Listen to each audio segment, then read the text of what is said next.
Hi everyone, it's Margaret here with 60 and Me. Welcome to a brand new day. Hope that everything's well with you. I really appreciate you being here with me today. I've got a topic that I think will be of interest to a lot of you.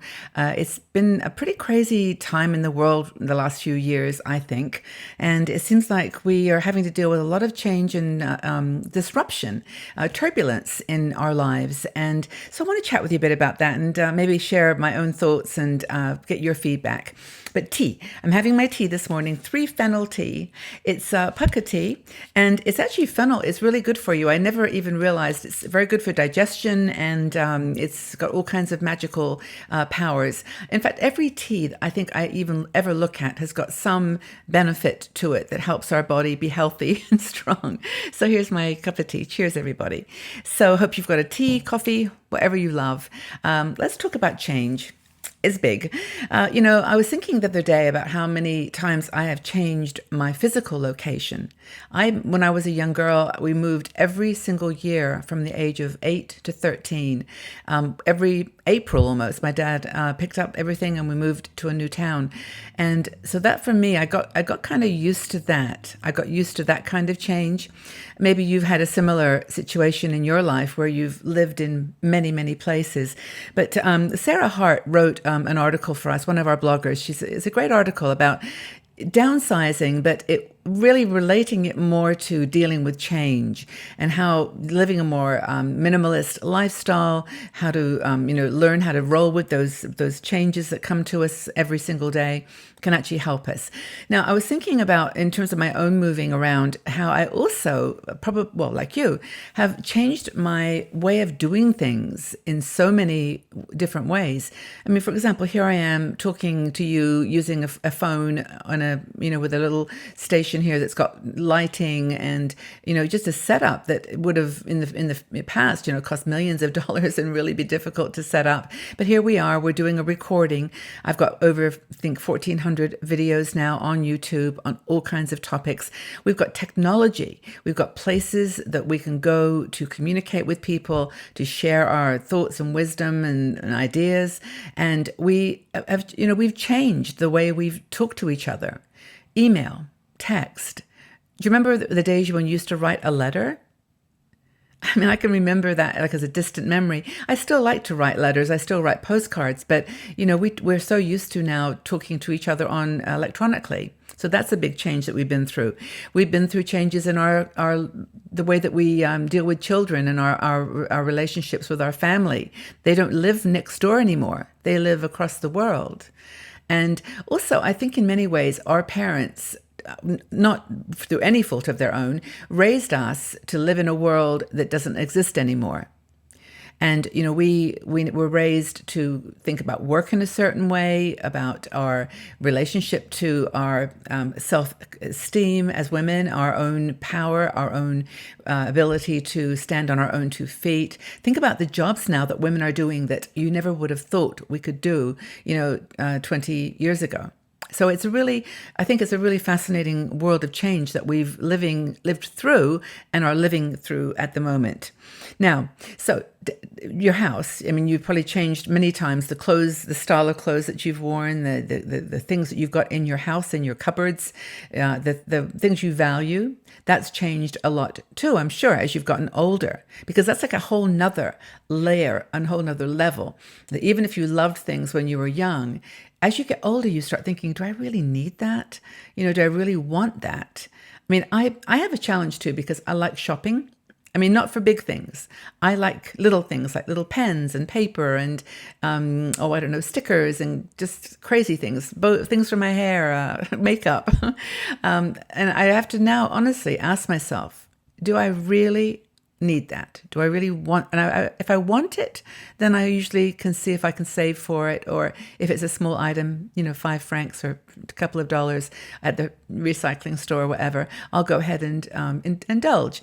But I think it's always good to ask yourself that question. This is what Sarah talks about, that she moved from a big house into a small place, and she had to downsize and make decisions about the things that she cared about. She said that moving her books was super, super hard. And the same for me. I mean, what you see behind me on my bookshelf here, this is about all I have got in the way of books now. I donated so many of my books, and same with Sarah. She, she just gave away things that she just didn't. It wasn't like she didn't want them, but she just didn't need them. Another thing that she dealt with, the same with me, was photo albums. I'm still going through that right now. I just, we went down into that little storage unit where I've got a couple of suitcases full of photo albums. They're actually pretty much the same pictures in different albums, but there's something so sacrilegious about throwing away a picture of your child. Even though I've got it online, I've got it on my computer, I've got it in 2 other albums, I just can't do it. I have a really hard time with that. But I guess eventually I'll figure it out. And I've talked to my son about this, and they'll help me. I know they will. And I think the funny thing that I think Sarah mentions is that we spend, 60 years of our life, 50 years accumulating stuff, wanting things, buying them, putting them in our houses, putting them in our closets. Then we spend the next 10, 15 years of our life in our 60s getting rid of all of them. And so I think that's just so super fascinating. But, the point that Sarah makes in this article, which I think is super valuable, is start by not bringing new things into your house. Now, if you're going through a downsizing exercise and you've already done the Marie Kondo's joyful selection process.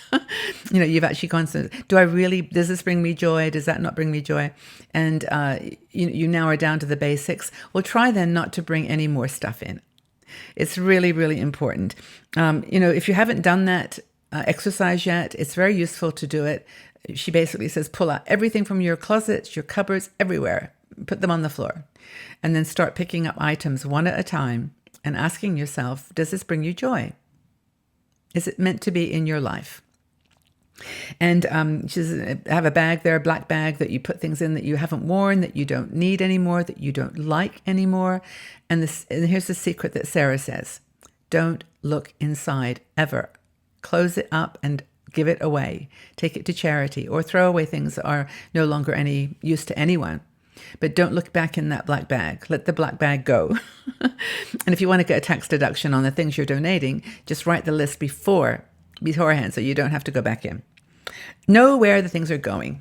I think this is a really powerful message because it's a powerful message because when I gave away my art, when I was married, we collected a lot of art. We loved art. That was our thing. And we had some beautiful pieces. I mean, heartbreakingly beautiful pieces. But I had no room. I was living in a 1-room apartment. I'm still living in 1 room now.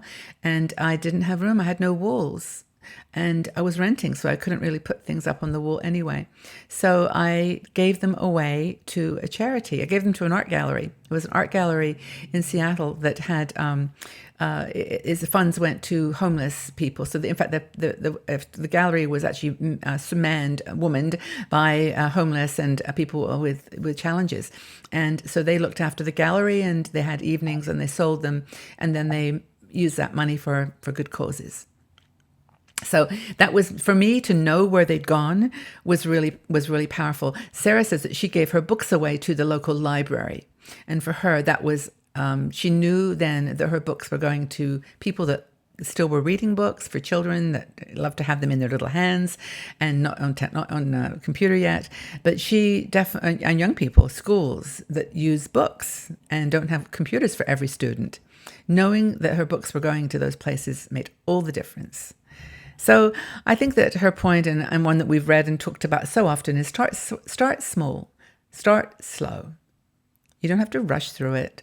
I'm telling you, get the tissues, because as you start letting things go, you will have tears because, hey, they meant something. When you paid hard-earned money for that thing, whatever it was, whether it was a candle or a piece of art worth, thousands of dollars, you don't want to let it go without a memory or without a picture. Take a picture of things and keep them on your phone or on OneDrive or places that are safe. Keep them on an external drive too, and let the physical thing go. Be free.